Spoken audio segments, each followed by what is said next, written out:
Hello বন্ধুরা, আমি হারুন। এটা তোমাদের ইউটিউব চ্যানেল হারুন বায়োজন।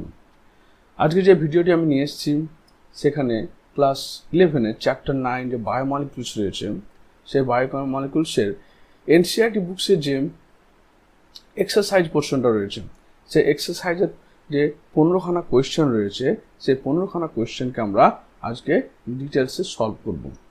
এই যে 15খানা কোয়েশ্চেন, এই 15খানা কোয়েশ্চেনকে আমরা আজকে ডিটেলসে সলভ করার চেষ্টা করব, কারণ এই কোয়েশ্চেনগুলো সলভ করে একান্ত দরকার। কারণ একটা চ্যাপ্টারকে পড়ার পরে সেই চ্যাপ্টার সম্পর্কে তোমার নলেজ কতটা দাঁড়ালো, কি বুঝতে পারলে, চ্যাপ্টারে কী রয়েছে, সেই চ্যাপ্টার রিলেটেড এক্সারসাইজের মাধ্যমে সেই জিনিসগুলো ক্লিয়ার হয়। তাই চলো দেরি না করে শুরু করি। প্রথম কোয়েশ্চেন হচ্ছে, হোয়াট আর ম্যাক্রোমলিকুলস? তাহলে ম্যাক্রোমলিকুলস কাকে বলছে? আমরা দেখেছিলাম যে বায়োমলিকুলস দুই রকমের হচ্ছে, একটা মাইক্রোমলিকুলস, একটা ম্যাক্রোমলিকুলস। তো মাইক্রোমলিকুলস বলতে বোঝাচ্ছে যেগুলো সাধারণত মলিকুলার ওয়েট 800 ডাল্টনের মধ্যে রয়েছে। কিন্তু ম্যাক্রোমলিকুলস বলতে বোঝাচ্ছে কি, তাহলে এখানে মাইক্রোমলিকুল যখন বলবে তখন মাইক্রোমলিকিউল হচ্ছে মলিকিউল, এটা 800 ডাল্টনের মধ্যে থাকবে। কিন্তু যখন তোমার ম্যাক্রোমলিকুলের কথা বলবে তখন সেটা মোর দ্যান 1000 ডাল্টন, 1000 ডাল্টনের যদি বেশি হয় তবে সেটা ম্যাক্রোমলিকুলস আন্ডারে পড়ে। বলছে macromolecules are large complex molecule that occur in colloidal state, আর কলয়েডাল স্টেটে থাকবে ইন ইন্টারসেলুলার ফ্লুইড, অর্থাৎ আমাদের সে কোষের মধ্যবর্তী যে তরল রয়েছে সেখানে সেগুলো কলয়েড আকারে থাকবে। দে আর ফর্ম বাই পলিমারাইজ, তার কীভাবে ফর্ম হচ্ছে? পলিমারাইজের মাধ্যমে। যেমন পলিস্যাকারাইড, অনেকগুলো গ্লুকোজ পরস্পর মিলে গিয়ে গ্লাইকোসাইড বন্ধরা পলিস্যাকারাইড তৈরি করছে। Of low molecular weight molecule micromolecules, তাহলে লো মলিকুলার বলতে এখানে একটা গ্লুকোজ হচ্ছে লো মলিকুলার ওয়েট মলিকুলস, এবং তারা গ্লাইকোসাইডিক বন্ড দ্বারা যুক্ত হওয়ার ফলে সেখানে তৈরি হচ্ছে পলিস্যাকারাইড, যেটা মোটামুটি মোর দ্যান 10 গ্লুকোজ ইউনিট যুক্ত হয়ে তৈরি হচ্ছে। Polysaccharide proteins and nucleic acid are the common example of macromolecules. আর মাইক্রোমলিকুলস বলতে হচ্ছে অ্যামাইনো অ্যাসিড, নিউক্লিওসাইড, তারপর হচ্ছে গ্লুকোজ, মনোস্যাকারাইড, এগুলো। তারপর illustrate a glycosidic bond, peptide bond and phosphodiester bond. The glycosidic bond produced between the sugar monosaccharide, and peptide bond is produced between amino acid, and phosphodiester bond is produced between nucleotides. দেখা যাক, ধরো এটা একটা glucose unit, এবং সেই glucose ইউনিটে কি হচ্ছে, 1 নম্বর কার্বনে হাইড্রোক্সিল গ্রুপ রয়েছে আর একটা হাইড্রোক্সিল গ্রুপ রয়েছে। এই হাইড্রোক্সিল গ্রুপ এখান থেকে কি হবে, একটা ওয়াটার কন্ডেনসেশন রিঅ্যাকশনের মাধ্যমে একটা জল বেরিয়ে যাবে, এবং জল যখন বেরিয়ে যাচ্ছে তখন এখানে দেখো কি হচ্ছে, এই যে অক্সিজেন একটা বাইন্ড হয়ে আছে, বাকি জলটা বেরিয়ে যাওয়ার ফলে এখানে একটা বন্ড ফর্মেশন হচ্ছে। এটা হচ্ছে কি, এটা হচ্ছে তোমার alpha 1,4 glycoside, alpha 1,4 glycosidic bond. কেন আলফা বললাম আমি? কারণ হচ্ছে মনে রাখবে, যখন CH2OH এবং এই হাইড্রোক্সিল গ্রুপটা দুটো অপোজিট প্রান্তে থাকবে তখন সেটাকে আলফা সুগার বলা হয়। যখন CH2OH এবং OH একই সাইডে থাকবে তখন সেটা বিটা সুগার বলা হয়। এরপর যে পেপটাইড বন্ড, তাহলে এটা একটা অ্যামাইনো অ্যাসিড কার্বক্সিল সাইড, এবং আরেকটা অ্যামাইনো অ্যাসিডের অ্যামাইনো সাইড। ওকে, আবার একই কন্ডেনসেশন রিঅ্যাকশন, যার ফলে কি হবে, এখানে তোমার একটা ভুল করেছে, এখানে আরেকটা H হবে, যার ফলে কি হচ্ছে, তোমার এখানকার দুটো H, সরি ঠিক ছিল আগে সেটা,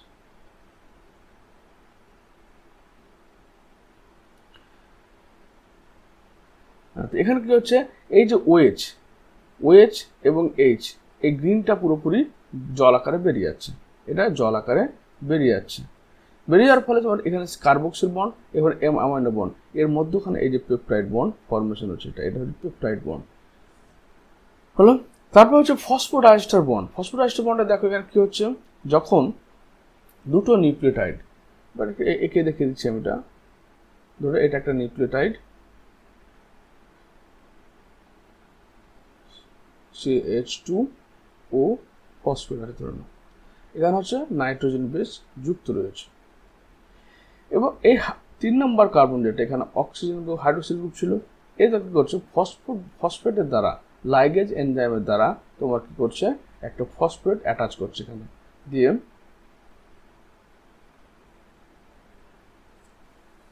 নাইট্রোজেন বেস আছে এখানে আবার পরবর্তী এখানে কি হচ্ছে এই যে এনার্জিটা পাওয়ার জন্য কি হচ্ছে এখানে এটিপি থেকে এডিপি ফর্মেশন করতে হচ্ছে এবং এখানে একটা ফসফেট যে বেরোচ্ছে সেই ফসফেটটা গিয়ে তোমার এখানে এই বন্ডটা ফর্মেশন করছে দিস ইজ কল্ড এই বন্ডটাকে বলা হচ্ছে আমরা ফসফোডাইএস্টার বন্ড এই দেখো নিউক্লিওটাইড দুই নিউক্লিওটাইডের মধ্যখানে ফসফোরাইস্টার বন্ড রয়েছে এই যে ফসফোরাইস্টার বন্ডের ফর্মেশন হচ্ছে তো phosphodiester bond form between nucleotides amino অ্যাসিডের মধ্যে যে বন্ড হচ্ছে পেপটাইড বন্ড আর তোমার কার্বোহাইড্রেটের মধ্যে যে বন্ড ফর্মেশন হচ্ছে গ্লাইকোসাইডিক বন্ড এরপর আমরা so what is the mean বা টার্সিয়ারি স্ট্রাকচার অফ প্রোটিন আমরা যখন প্রোটিন স্ট্রাকচার দেখব তখন প্রোটিন স্ট্রাকচার আমরা কি পেয়েছি একটা পেয়েছি আলফা হেলিক্যাল স্ট্রাকচার এরকম alpha helical structure alpha helix একটা পেয়েছি তোমার beta helical beta sheet structure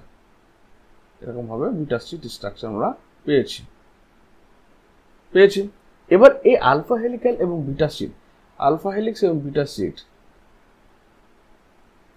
beta sheet পরস্পরের সঙ্গে যুক্ত কি এরকম ভাবে একটা স্ট্রাকচার ধরুন এটা আলফা হেলিক্স তারপর বিটা সিট তারপর আবার আলফা হেলিক্স হয়তো আবার বিটা সিট আবার আলফা হেলিক্স হয়তো আবার বিটা সিট এরকম আলফা হেলিক্স এবং বিটা সিট পরস্পরের পাশাপাশি থেকে একদম 3 ডাইমেনশনাল স্ট্রাকচার ফর্মেশন করছে এই স্ট্রাকচারগুলো কেন ফর্মেশন হচ্ছে যেগুলো তোমার হচ্ছে হাইড্রোফোবিক অ্যামাইনো অ্যাসিড জল বিকর্ষী অ্যামাইনো অ্যাসিড তাদের জল বিকর্ষী ফাংশনাল গ্রুপটাকে ভিতরের দিকে জল থেকে ভিতরের দিকে ঢুকিয়ে দিচ্ছে আর যারা জলাকর্ষী সেগুলো বাইরের দিকে থাকছে এই জল বিকর্ষী এবং জলাকর্ষী ধর্মের জন্য এবং তাদের মধ্যে বিভিন্ন ধরনের বন্ড ফর্মেশন হচ্ছে এখানে দেখো এটা একটা অ্যামাইনো অ্যাসিডের চেইন যেটা প্রাইমারি স্ট্রাকচার এই চেনের মধ্যে বিভিন্ন বন্ড ফর্মেশন হচ্ছে দেখো এখানে হাইড্রোফোবিক ইন্টারাকশন মানে এখানে শুধুমাত্র হাইড্রোকার্বন রয়েছে এবং হাইড্রোকার্বন হচ্ছে কি হাইড্রোফোবিক অর্থাৎ জল বিকর্ষী তাই জল থেকে পালিয়ে গিয়ে ভিতরে পকেটের মতো স্ট্রাকচারের মধ্যে ঢুকে গেছে আর যেগুলো জলা করছে যেমন এই এখানে হচ্ছে হাইড্রোজেন বন্ড ফর্মেশন হচ্ছে ডাইসালফাইড ব্রিজ আবার এখানে দেখো অ্যামোনিয়াম এবং কার্বক্সিলের মধ্যে আয়নিক বন্ড ফর্মেশন হচ্ছে এরা জলা করছে এরা জলের দিকে অর্থাৎ বাইরের দিকে থাকবে বলে এরকম structure tertiary structure form by coiling and folding of chain of protein তো প্রোটিন চেনে কি কয়েল হওয়ার ফলে বা তোমার পেঁচিয়ে যাওয়ার ফলে টারশিয়ারি স্ট্রাকচার তৈরি হয় the folding of tertiary chain leads to the exposure of polar ends while it hides the non-polar ends যে সমস্ত অ্যামাইনো অ্যাসিডের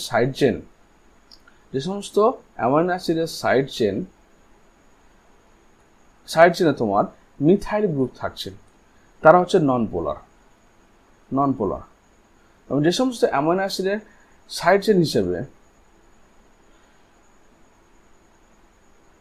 চেন হিসেবে তোমার থাকছে অ্যামাইনো গ্রুপ অথবা কার্বক্সিল গ্রুপ তারা হচ্ছে পোলার এন্ড এরা কি করছে বাইরের দিকটা থাকছে মানে এই বাইরের রিজিয়নগুলোতে থাকবে আর যেগুলো তোমার নন পোলার সেগুলো এই ভিতরের রিজিয়নগুলো ঢুকে পড়বে ওকে এই জন্য বলছে non polar amino chain the tertiary structure is held together by weak non covalent interacting form between various parts of non covalent বলতে কি যেমন হাইড্রোজেন বন্ড আয়নিক বন্ড এবং ডাইসালফাইড বন্ড বিশেষ করে ডাইসালফাইড ব্রিজ এবং হাইড্রোজেন এগুলো হচ্ছে নন ionic bond বা নন কোভ্যালেন্ট বন্ড তারপর নেক্সট হচ্ছে find and write down structure 10 interesting small molecular weight biomolecules find if there is an industry which manufacture the compounds of by isolation তাহলে এখানে আমরা 10টা মনোস্যাকারাইডের নাম বলতে বলছে লো মলিকুলার মলিকুল বলতে এটা লেস দেন 800 ডালটন এদের মধ্যে যেমন রয়েছে প্রথমে গ্লুকোজ একটা মনোস্যাকারাইড গ্লুকোজ বলো বা রাইবোজ বলো গ্লুকোজ 6 কার্বনযুক্ত সুগার রাইবোজ হচ্ছে তোমার 5 কার্বন এটা হচ্ছে ফিউরানোজ আর পাইরান রিং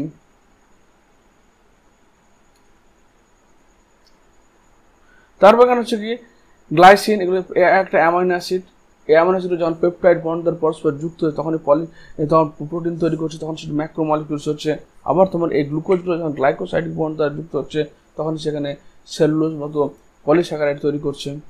আবার দেখ এখানে ফ্যাটি অ্যাসিড একটা, 3টে ফ্যাটি অ্যাসিড মিলে ট্রাইসাইড তৈরি করবে, গ্লিসারলের সঙ্গে যুক্ত তৈরি করবে।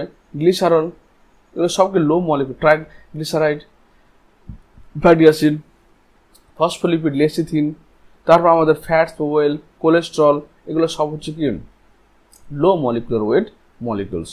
ওকে, বলে দেয়ার ইজ অ্যানি ইন্ডাস্ট্রিজ, সেখানে কোনো ইন্ডাস্ট্রি আছে যে হুইচ ম্যানুফ্যাকচার দ্য কম্পাউন্ড বা আইসোলেশন, এই কম্পাউন্ডগুলোকে তৈরি করছে।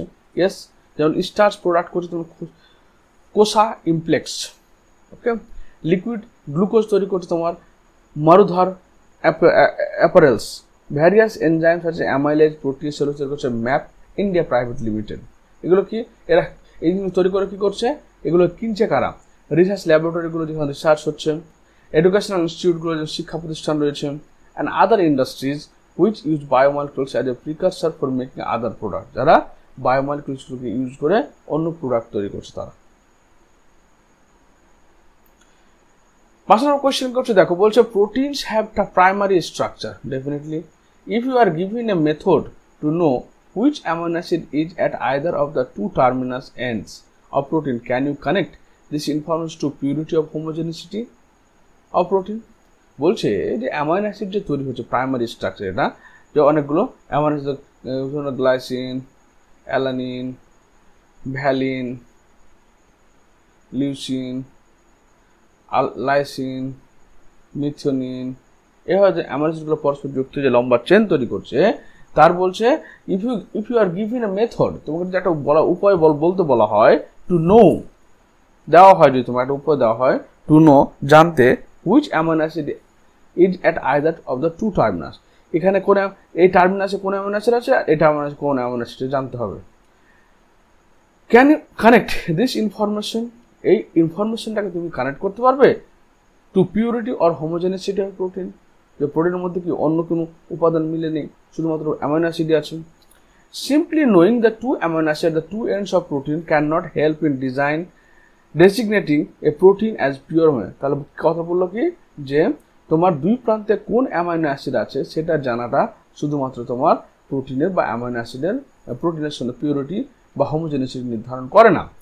ইট ইজ বিকজ, কারণ protein is made of numerous amino acid, কারণ প্রোটিন অনেকগুলো অ্যামাইনো অ্যাসিড দ্বারা তৈরি হয়। The difference in the composition and sequence of the various amino acids makes one protein different.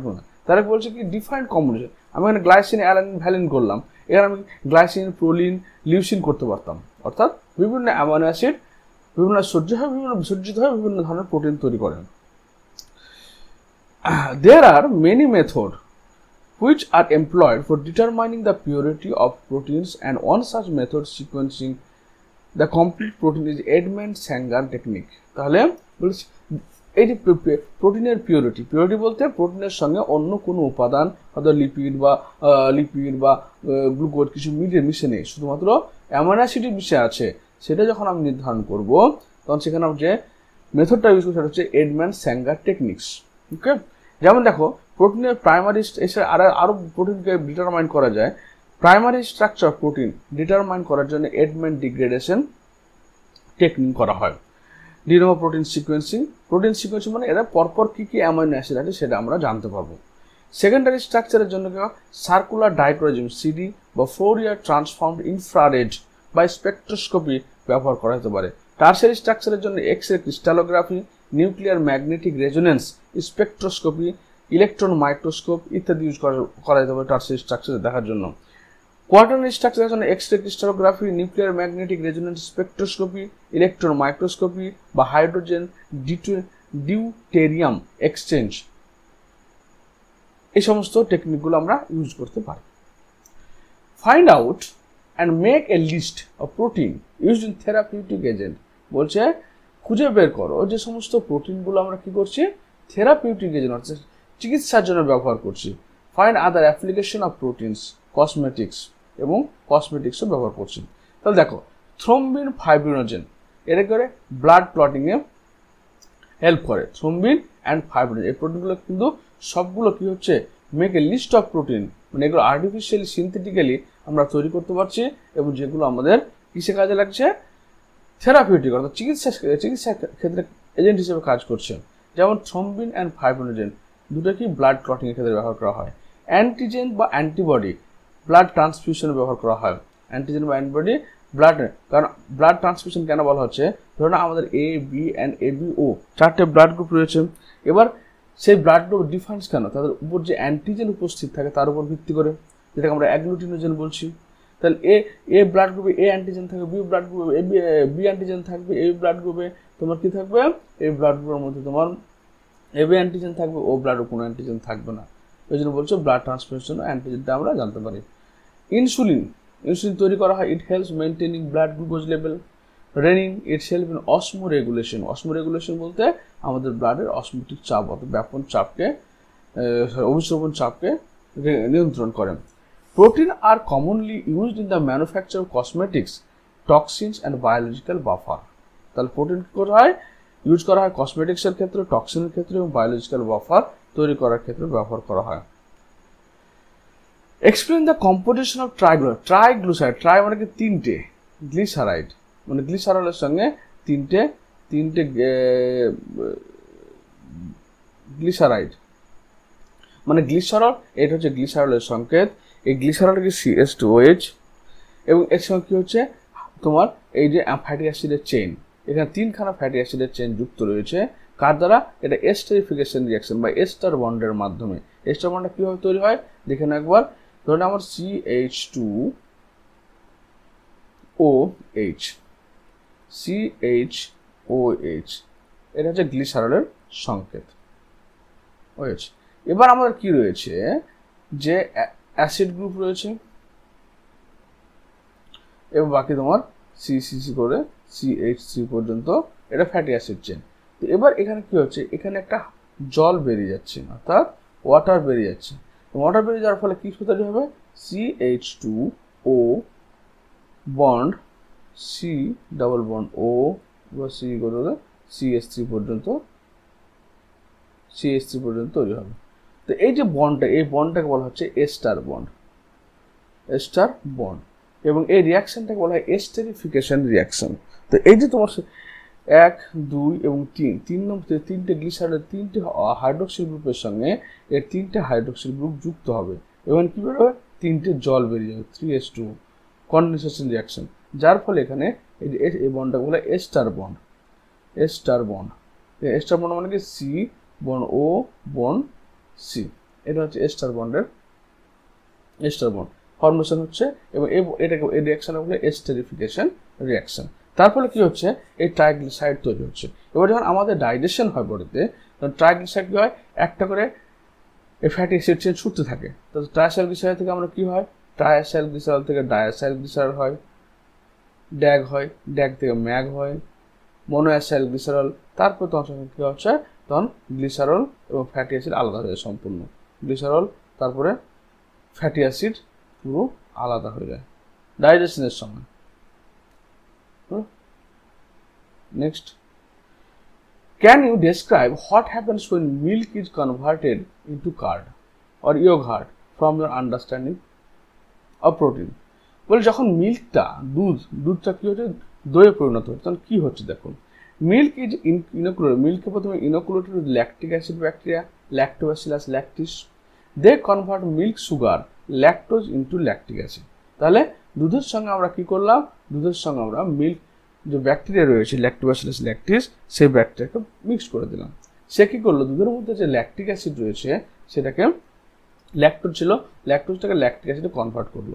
Lactic অ্যাসিডটা কি হচ্ছে দেখো, act on globular milk protein casing. তাহলে যে ল্যাকটিক অ্যাসিড কনভার্ট করলো, সেই ল্যাকটিক অ্যাসিডটা কার উপরে কাজ করছে, দুধের যে গ্লোবুলার মানে গোলাকার প্রোটিন কেসিন রয়েছে তার উপরে কাজ করছে। এবং cause its denaturation and conversion to fibrous acid ফাইব্রোস্টেট। তাহলে এর কি করলো, গ্লোবুলার যে তোমার ল্যাকটিক অ্যাসিড, সে কেসিনকে ভেঙে দিয়ে কেসিন ডিন্যাচুর করে দিল, কারণ অ্যাসিড ডিন্যাচুর করে তাকে ফাইব্রাস প্রোটিনে কনভার্ট করে দিল। ফাইব্রাস মানে তন্তুময় প্রোটিনে। This protein fibre form reticulum which holds milk fat. তারা কি করছে, এই কেসিন প্রোটিনটা যখন তন্তু আকারের হয়ে গেল, সেই তন্তু কি করছে, মিল্কের মধ্যে যে ফ্যাটগুলো রয়েছে সে ধরে রাখছে।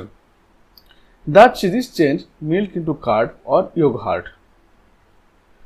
ও সিম্পল জিনিস, তুমি একটা দুধ নিলে, দুধের সঙ্গে যখন তুমি ল্যাক্টোব্যাসিলাস ল্যাকটিস ব্যাকটেরিয়া মিক্সড করলে, তো ল্যাক্টোব্যাসিলাস ল্যাকটিস কি করলো, দুধের মধ্যে যে ল্যাকটোজ রয়েছে সেই ল্যাকটোজটাকে ল্যাকটিক অ্যাসিডে কনভার্ট করলো।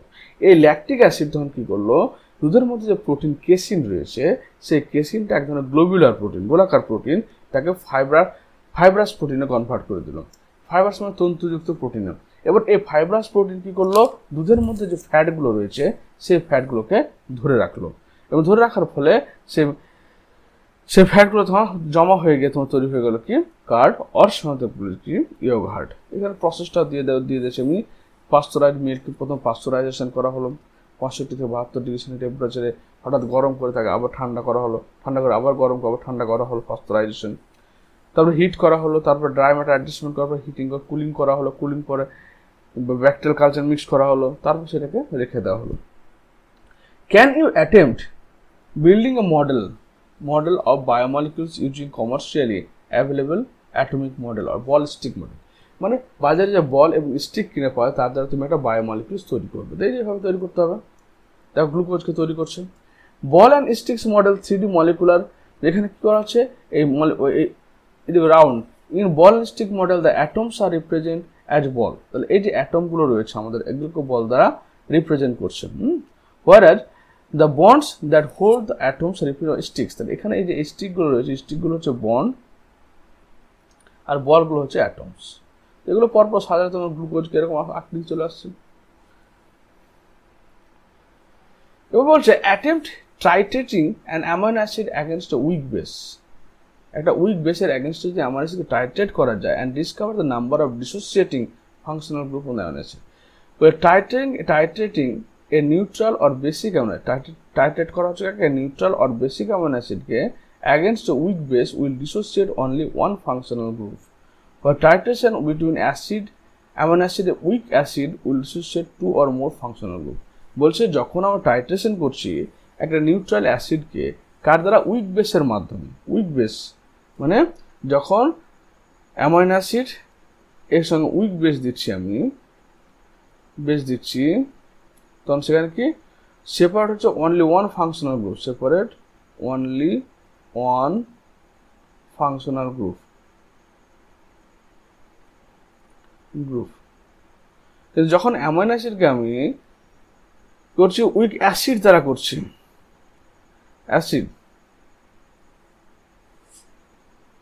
অ্যাসিড তখন সেখানে কি two or more functional group separate হয়ে যাচ্ছে, গ্রুপ সেপারেট হচ্ছে। Draw the structure of amino acid. Amino acid মানে কি, অ্যামাইনো অ্যাসিড মানে একটা কার্বন, সেই কার্বন চারিদিকে একটা অ্যামাইনো গ্রুপ থাকবে, একটা কার্বক্সিল গ্রুপ থাকবে এবং একটা ফাংশনাল গ্রুপ থাকবে, আর একটা তোমার হচ্ছে ওইখানে অ্যামাইনো অ্যাসিড অ্যালানিন। এবার অ্যালানিনের ক্ষেত্রে ফাংশনাল গ্রুপের জায়গায় কি থাকবে, ফাংশনাল গ্রুপের জায়গায় তোমার থাকবে এখানে মিথেন। এই যে অ্যামাইনো গ্রুপ অ্যাসিড গ্রুপ থাকার জন্য অ্যামাইনো অ্যাসিড, আর মিথেন থাকলে সেখানে হচ্ছে কি তোমার হয়ে গেল তোমার অ্যালানিন। তাহলে what is the gums made of? এটা আমাদের আঠা বাজারে কিনে পাই, সেই আঠাগুলো কি দিয়ে তৈরি হয়? Gums are made up of form two or more different types of derived monosaccharide. গামসগুলো কি দুটো বা তার চেয়ে বেশি ডিরাইভড মনোস্যাকারাইডের মাধ্যমে তৈরি হয়। On the other hand Fevicol is a polyvinyl alcohol glue, it is not a polysaccharide. কিন্তু আমরা যে ফেভিকলটা পাই সেটা পলিস্যাকারাইড না, সেটা হচ্ছে সিনথেটিক, আর্টিফিশিয়ালি তৈরি। ন্যাচারাল গাম যেটা হচ্ছে, ন্যাচারাল গামটা তাহলে কি পলিস্যাকারাইড। আমরা রাবার পাই, যেমন রাবার প্ল্যান্ট থেকে আমরা রাবার পাচ্ছি, সেগুলো কি natural polysaccharide. Is naturally found in plants at low concentration, it has high viscosity. যখন এর কনসেন্ট্রেশনটা কম থাকবে তখন ভিসকোসিটি লেভেলটা অনেক হাই থাকবে। কিন্তু ফেভিকল হচ্ছে এক ধরনের artificial glue. Synthetic glue is commonly made of polymer which are soluble in solvent. When the glue substance is exposed, the solvent evaporate, cause in hardening of that substance. Synthetic glue comes in different strengths and is used accordingly. মানে বলছে কি যে synthetic glue যেগুলো হচ্ছে সেগুলো খুব sticky হয় এবং সেগুলো প্রয়োজন হিসেবে ব্যবহার করা হয়। ওকে, আর নর্মালি আমাদের যে সমস্ত গ্লু হয় সেই গ্লুগুলো হচ্ছে কি তৈরি, এগুলো ন্যাচারাল পলিস্যাকারাইড, যেগুলো প্ল্যান্ট প্রোডাক্ট থেকে আসে আমাদের। তারা find out qualitative test for protein, প্রোটিনের জন্য টেস্ট, ফ্যাটের জন্য টেস্ট, ওয়েলের জন্য টেস্ট, অ্যামাইনো অ্যাসিডের জন্য টেস্ট। ওকে, তো টেস্ট ফর প্রোটিন, প্রোটিনের জন্য কি টেস্ট করবে তুমি? বাইউরেট টেস্ট। বাইউরেট রিএজেন্টকে তোমরা কি করছো? Added to the protein. Biuret রিএজেন্টকে যখন আমরা প্রোটিনের সঙ্গে অ্যাড করব তখন কালার কি হবে? লাইট ব্লু টু পার্পল হয়ে যাবে। তা ক্লিয়ার হলো যে আমরা কোনো একটা দ্রব্যে প্রোটিন আছে কি না সেটা কীভাবে টেস্ট করবো? সেই দ্রব্যটার সঙ্গে, সেই জিনিসটার সঙ্গে বাইউরেট রিএজেন্টকে অ্যাড করবো। বায়োট রিএজেন্ট যখন অ্যাড করবো তখন প্রোটিনের কালারটা কিন্তু চেঞ্জ হয়ে যাবে। কী কালার হবে? লাইট ব্লু থেকে পার্পল হয়ে যাবে। আবার টেস্ট ফর ফ্যাটস দেখো, এর জন্য emulsion test. Add ethanol or very small amount of the test substance. Okay, shake in order to dissolve, filter or dilute to fairly clear liquid. Take another tube containing water and pour the ethanolic solution in the top. A white milk emulsion indicate the presence of fats or oil. তাহলে বলছে এখানে যে add ethanol to a very small amount of the test substance. যে সাবস্টেন্সটা তুমি test করছো, যে জিনিসটা তুমি টেস্ট করবে সেটা কী করলো? স্মল অ্যামাউন্ট অফ ইথানল দেওয়া হলো। তাহলে তারপর ভালো, তারপর নাড়ানো হলো তাকে, যাতে কি শেক অর্ডার টু ডিজলভ, যাতে ডিজলভ হয়ে যায়। Filter A dilute of the fairly clear liquid. কিন্তু যখন ফিল্টার করলাম সেখানে ক্লিয়ার লিকুইড পেলাম। Another tube containing water and poor ethanol solution to the top. White emulsion indicate the presence of fats. মানে বলছে কি, আমি ধরে নাও আমাকে দুটো সাবস্টেন্স দেওয়া হলো, একটা হচ্ছে কি পিওর ওয়াটার আছে আর একটা তোমার যেখানে লিকুইড কন্টেনিং মিশা আছে। এই দুটোর সঙ্গে ইথানল অ্যাড করি, তা যেখানে আমার পিওর ওয়াটার আছে সেখানে কিন্তু কী হবে? ইথানলটা কোনো সময় তোমার মানে হোয়াইট মিল্কি স্ট্রাকচার তৈরি করবে। কিন্তু যখন আমি যেখানে ফ্যাট থাকবে সেক্ষেত্রে কিন্তু ক্লিয়ার লিকুইড ফ্লুইড তৈরি করবে। ওকে, তার অ্যামাইনো অ্যাসিডের জন্য টেস্ট কি দেখো? নিন হাইড্রিন টেস্ট। তাহলে if ninhydrin reagent is added to the solution then the colourless solution changes into pink, blue আর পার্পল। তাহলে বলছে কি দেখো, তাহলে আমরা প্রোটিনের জন্য কি করলাম? বাইউরেট রিএজেন্ট ব্যবহার করলাম। বাইউরেট রিএজেন্ট কি করবে? প্রোটিনের সঙ্গে কোনো স্যাম্পেলের সঙ্গে অ্যাড করলে যদি কালার ব্লু থেকে পার্পল হয়ে যায় তবে বুঝতে হবে সেখানে প্রোটিন রয়েছে। ফ্যাটের জন্য কি করলাম? ইথানল সলিউশনকে আমি কোনো একটা সলিউশনের সঙ্গে যুক্ত করলাম, যদি সেটার সঙ্গে ক্লিয়ার ফ্লুইডে কনভার্ট হয়, ক্লিয়ার ফ্লুইড আবার পরিষ্কার জলের মতো, তবে সে বুঝতে হবে যে ওখানে ফ্যাট আছে। আবার একটা সঙ্গে কী বলছে? অ্যামাইনো অ্যাসিডের ক্ষেত্রে আমরা নিন হাইড্রিন টেস্ট করলাম। অ্যামাইনো অ্যাসিডের সঙ্গে যদি নিন হাইড্রিন ব্যবহার করা হয় তো অ্যামাইনো অ্যাসিডের দ্রবণের কালার কী হয়ে যাবে? সেটা পিঙ্ক হতে পারে, ব্লু হতে পারে বা পার্পল হতে পারে। ওটা নির্ভর করবে কোন ধরনের অ্যামাইনো অ্যাসিড রয়েছে, সে অ্যাসিডিক রয়েছে না বেসিক রয়েছে না তোমার নন পোলার রয়েছে না অ্যারোমেটিক অ্যামাইনো অ্যাসিড রয়েছে। ফ্রুট জুস, এবার আমরা কি ফ্রুট জুসকে শনাক্ত করবো? তো ফ্রুট জুসের ক্ষেত্রে যদি আমরা বায়োরেট টেস্ট করি তাহলে ফ্রুট জুস এবং বায়োরেট রিএজেন্টকে ব্যবহার করে তাহলে colour changes from light blue to purple, protein is present. আর ফ্রুট জুসের মধ্যে যদি আমরা বায়োরেট রিএজেন্ট দিয়ে দিই তো কালার যদি তোমার ব্লু থেকে পার্পল হয়ে যায় তাহলে বুঝতে হবে কি তার মধ্যে প্রোটিন রয়েছে। তারপর হচ্ছে গ্রিজ টেস্ট। ফ্রুট জুসের মধ্যে গ্রিজ আছে কিনা, নোংরা জিনিস আছে কিনা। To a brown paper add a few drops of fruit juice, no translucent spot, fats and oils are absent or negligible. মানে যে একটা ব্রাউন পেপারের উপরে যে একটা ফ্রুট জুসটাকে নিয়ে এক ফোঁটা ফেলে দিলাম, যদি সেটা কি হয়? নো ট্রান্সলেন্ট, কোনো যদি স্পট না পড়ে, কাগজের উপরে একটা জল পড়লে স্পট পড়ে, কিন্তু যদি সেখানে ফ্রুট জুসটা ফেলার পরেও যদি স্পট না পড়ে তাহলে বুঝতে হবে সেখানে কোনো কিছু নাই। নিন হাইড্রিন টেস্ট, এটা কি ফ্রুট জুসকে নিন হাইড্রিন রিএজেন্টের সঙ্গে যুক্ত করলে এবং 5 মিনিট ধরে বয়েল করা হলো তাহলে এখানে colourless solution change into pink, blue আর পার্পল কালার, অ্যামাইনো অ্যাসিডের প্রেজেন্ট। তাহলে নিন হাইড্রিন দ্বারা আমরা প্রোটিন করছি, বায়োরেট দ্বারা আমরা বায়োরেট দ্বারা প্রোটিন করছি, নিন হাইড্রিন দ্বারা অ্যামাইনো অ্যাসিডে করছি আর ইথানল দ্বারা আমরা লিপিডে করছি। তিনটা মাথায় রাখতে হবে। এবার আমাদের স্যালাইভাকে, তারপর কি টেস্ট অ্যানি ফ্রুট জুস স্যালাইভাতে প্রোটিন আছে কিনা সেটা টেস্ট করার জন্য আমাদের কী করছে দেখো। আবার বায়োরেট রিএজেন্ট, স্যালাইভা বায়োরেট রিএজেন্ট, বায়োরেট রিএজেন্ট ব্যবহার করা হলো। যদি তোমার কালার ব্লু থেকে পার্পল হয়ে তাহলে প্রোটিন প্রেজেন্ট রয়েছে। গ্রিজ টেস্ট করা হচ্ছে, ব্রাউন পেপারের উপরে স্যালাইভার এক ফোঁটা ফেলে দেওয়া হলো, যদি কোনো স্পট না পড়ে তাহলে ওখানে ফ্যাটস আর ওয়েল অ্যাবসেন্ট রয়েছে। নিন হাইড্রিন টেস্ট কি বলছে? স্যালাইভার সঙ্গে নিন হাইড্রিন রিএজেন্ট নেওয়া হলো, তো 5 মিনিট ফুটানো হলো, যদি কালারলেস সলিউশন পিঙ্ক, ব্লু আর পার্পল কালার হয়ে যায় তাহলে সেটা হয়ে যাবে কি সেখানে অবশ্যই অ্যামাইনো অ্যাসিড রয়েছে। এবার আমাদের ঘাম, একইভাবে ঘাম করে test 3 test, biuret test, solubility test, নিন টেস্ট। তো বায়োরেট টেস্ট যখনই দেওয়া হলো, যদি প্রোটিন ব্লু থেকে সাদা পার্পল কালার হয় তবে বুঝতে হবে যে প্রোটিন আছে, আর যদি না হয় নো কালার চেঞ্জেস তাহলে প্রোটিন অ্যাবসেন্ট থাকবে। সলিবিলিটি টেস্ট, ঘামকে নেওয়া হলো, জলের সঙ্গে মিক্স করানো, তারপর হচ্ছে কি oily appearance, fats or oil be present. ঘামকে যদি আমি জলের সঙ্গে মিক্স করি এবং সেটা যদি না মিশে যায়, ভাসতে থাকে, তাহলে বুঝতে হবে যে হ্যাঁ ওর মধ্যে ফ্যাটস আছে।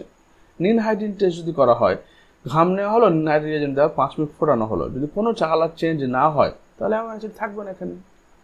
ইউরিনকে টেস্ট করা হয়, এবার ইউরিনের মধ্যে যদি বাই ইউরিয়েট রিয়েজেন্টকে দেওয়া হয়, যেটা আমাদের প্রোটিন টেস্ট করা হয়, তাহলে যে colour changes from light blue to purple, যদি কালার চেঞ্জ হয় ব্লু থেকে পার্পলে, তাহলে দেখতে হবে যে হ্যাঁ ওর মধ্যে প্রোটিন রয়েছে।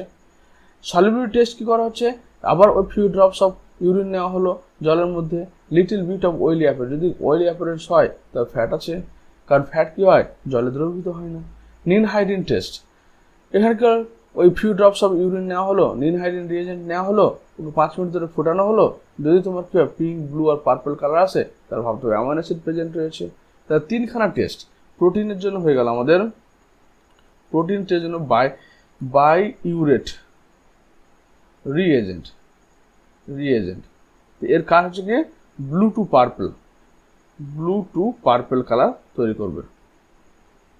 তার 2 নম্বর হচ্ছে কি যেটা হচ্ছে নিন হাইড্রিন টেস্ট। তারপর অ্যামাইনো অ্যাসিডের জন্য কি হলো, অ্যামাইনো অ্যাসিড এর জন্য নিন হাইড্রিন টেস্ট, নিন হাইড্রিন রিয়েজেন্ট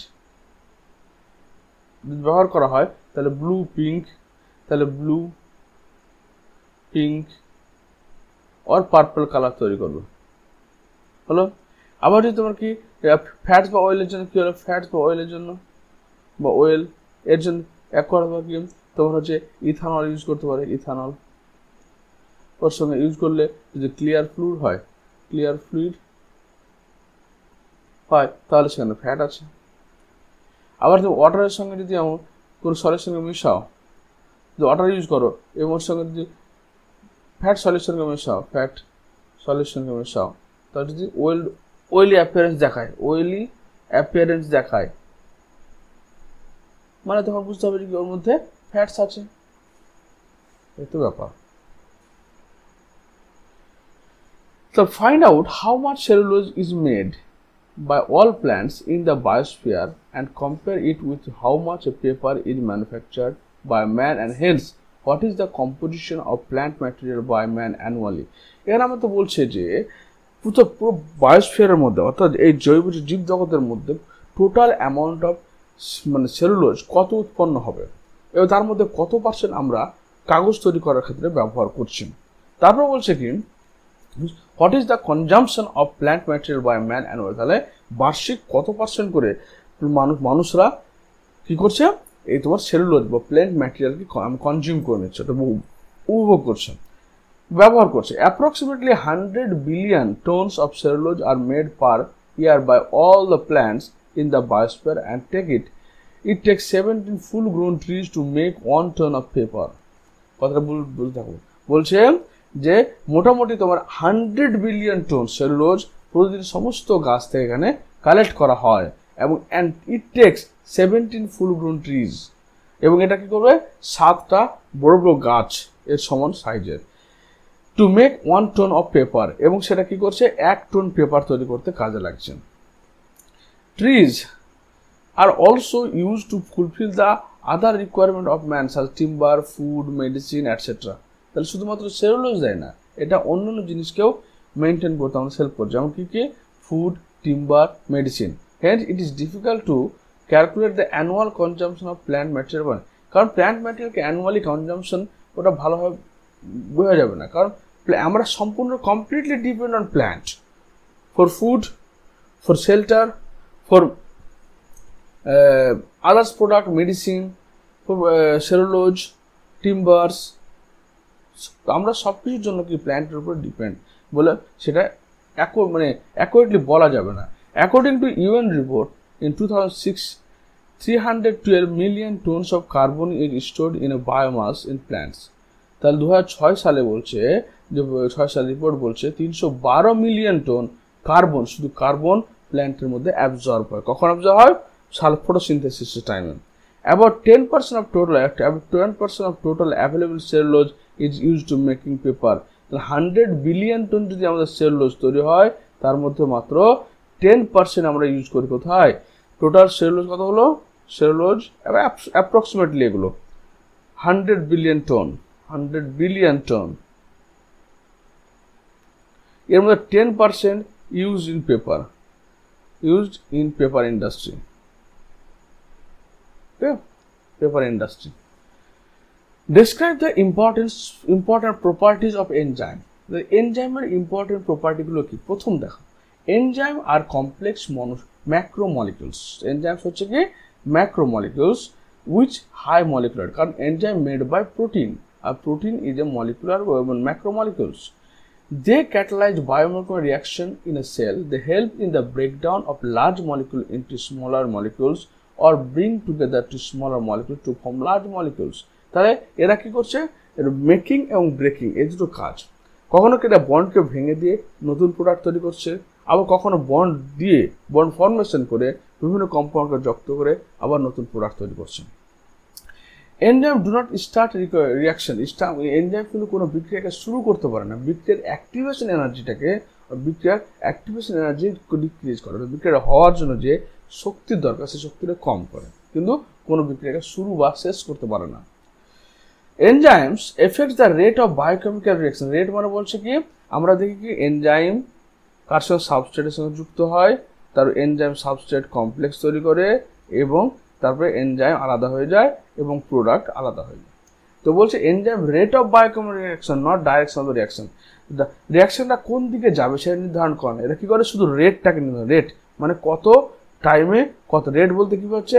রেট বলতে বোঝায় আমার del product by del time, অর্থাৎ কত টাইমে কি প্রোডাক্ট তৈরি করবে এটা নির্ধারণ করে কে? Enzyme. Most of the enzymes have high turnover number. High turnover number মানে যেমন ধরে নাও কার্বনিক, যেটা তোমার এনসিআরটি বই আছে, কার্বনিক অ্যানহাইড্রেটেজ বলে একটা এনজাইম। এই এনজাইমটা কার্বনিক এনজাইমটা তোমার নর্মালি কি করে?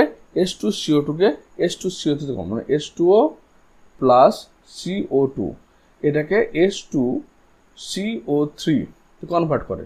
যখন এনজাইম ব্যবহার করব না, এটা 200 পার আওয়ারে তৈরি হচ্ছে। কিন্তু যখন আমি এনজাইম কার্বনিক অ্যানহাইড্রেজ ব্যবহার করব, এনজাইম কার্বনিক অ্যানহাইড্রেজ ব্যবহার করছি এখানে এই বিক্রিয়ার মধ্যে, মানে এনজাইমটাকে আমরা এখানে ব্যবহার করছি যখন, তখন 6 লাখ পার সেকেন্ড তৈরি হচ্ছে। চলে, তাহলে এখানে এই ডিফারেন্সটা বুঝতে পারছো? এনজাইম ব্যবহার করলে আর এনজাইম না করলে, এনজাইম ব্যবহার করলে কত প্রোডাক্ট তৈরি হচ্ছে, এটাই বলছে টার্নওভার নাম্বার, অর্থাৎ কতটা সাবস্ট্রেটকে প্রোডাক্টে কনভার্ট করে। Turnover number of enzyme is the number of molecules of substrate that is acted upon by enzyme per minute under saturated substrate concentration. High turnover number of enzyme increase efficiency of the reaction. Enzyme are specific in action. Enzyme specific substrate উপরে কাজ করবে। যেমন lipase শুধু লিপিডকে break down করতে help করে, protein carbohydrate করবে না। Amylase শুধু কার্বোহাইড্রেটকে ব্রেক ডাউন করবে, প্রোটিনকে ব্রেক ডাউন করবে। Enzyme activity decrease with increase the temperature and all enzymes show maximum activity. মানে তোমার প্রতি 10 ডিগ্রি সেন্টিগ্রেড টেম্পারেচার বৃদ্ধি করলে এনজাইমের অ্যাক্টিভিটি ডাবল হয়ে যায়, কিন্তু কতক্ষণ? ম্যাক্সিমাম 35 থেকে 40 ডিগ্রি সেন্টিগ্রেড পর্যন্ত। 40 ডিগ্রি সেন্টিগ্রেড পরে যদি তোমার টেম্পারেচার ইনক্রিজ করা যায়, তাহলে এনজাইমগুলো ডিন্যাচুরাল হয়ে যায়, ভেঙে যায়, যার ফলে আর তৈরি হয় না। তারপর হচ্ছে আবার যদি এনজাইম আবার রেট অফ মানে যদি টেম্পারেচারকে ডিক্রিজ করতে থাকো, অর্থাৎ প্রতি 10 ডিগ্রি টেম্পারেচার যখন ডিক্রিজ করবে, এর এনজাইম অ্যাক্টিভিটি 10% করে কমতে থাকবে। কিন্তু কতক্ষণ? এবং যখন 10 ডিগ্রি সেন্টিগ্রেড নিচে চলে আসবে, তখন সেই এনজাইম অ্যাক্টিভিটি আর করবে না। দেশও maximum up to pH 6 to 8। তাহলে এনজাইম কি হচ্ছে একটা নির্দিষ্ট পিএইচে কাজ করে। যেমন ধরো আমাদের মাউথের মধ্যে অ্যামাইলেজ কাজ করতে হলে, অর্থাৎ টাইল মলটা যে কাজ করে 6.5 to 6.8 পিএইচ লাগছে, কিন্তু যখনই পাকস্থলে চলে যাচ্ছ, তখন পেপসিনে কাজ করার জন্য 1.2 পিএইচ লাগছে। আবার যখন তুমি লার্জ ইন্টেস্টাইনে যাচ্ছ তখন কাইমোট্রিপশনে কাজ করার জন্য তোমার 8.3 পর্যন্ত পিএইচ লাগছে। তাহলে ডিফারেন্ট প্লেসে পিএইচ অ্যাক্টিভিটি ডিফারেন্ট। তো অ্যাভারেজ ধরো 6 to 8 পিএইচ এনজাইম সবচেয়ে ভালো কাজ করে, ওর সে নিচে ও উপরে এনজাইম অ্যাক্টিভিটি কমে যায়। 9 নম্বর বলছে কি the velocity of enzyme increase in substrate concentration. তাহলে এনজাইম যে প্রোডাক্ট, এই বিক্রিয়া এনজাইম সাবস্ট্রেট প্রোডাক্ট তৈরি করছে, এই বিক্রিয়াটা কখন বাড়বে? যখন সাবস্ট্রেট কনসেন্ট্রেশন অ্যাভেলেবেল থাকবে। সাবস্ট্রেট অ্যাভেলেবেল না থাকে কিন্তু এই প্রোডাক্ট কনভার্সনের বিক্রিয়াটা সেরকমভাবে হবে না, এবং সেটা কি হয় একটা ম্যাক্সিমাম ভেলোসিটি থেমে। অর্থাৎ ধরুন এটা একটা গ্রাফ যদি করি আমি, এখান থেকে আমি শুরু করছি, সাবস্ট্রেট দেওয়ার পরে একটা টাইম পরে আর বাড়বে না, এটা হচ্ছে ম্যাক্সিমাম ভেলোসিটি। এখানে হচ্ছে এটা ভি ম্যাক্স বলা হচ্ছে ম্যাক্সিমাম ভেলোসিটি, মানে এরপরে আর এনজাইম মানে এখানে এনজাইম আর সাবস্ট্রেট এখানে এনজাইম প্রোডাক্ট তৈরি করবে না, কারণ এখানে ধরুন 10টা এনজাইম ছিল, সেই 10টা সাবস্ট্রেটের সঙ্গে বাইন্ড হয়ে গেছে, মানে পুরো স্যাচুরেশন কন্ডিশনে চলে এসেছে। এবার যদি আরও এনজাইম আরও সাবস্ট্রেট অ্যাড করি তাহলে বাড়বে, আদারওয়াইজ বাড়বে না। ওকে, এটাই বলতে চাইছি এখানে। তো আশা করি তোমাদের এই ভিডিওটি ভালো লাগবে এবং মোর ইনফরমেটিভ বলে মনে হবে। তো এই কোয়েশ্চেনগুলো তোমরা অবশ্যই সলভ করো। ভিডিওটি দেখার জন্য তোমাদের অসংখ্য ধন্যবাদ। কোনো যদি কোয়েশ্চেন থাকে অবশ্যই কমেন্ট বক্সে কমেন্ট করে জানিয়ে দিও। ভিডিও দেখার জন্য অসংখ্য ধন্যবাদ।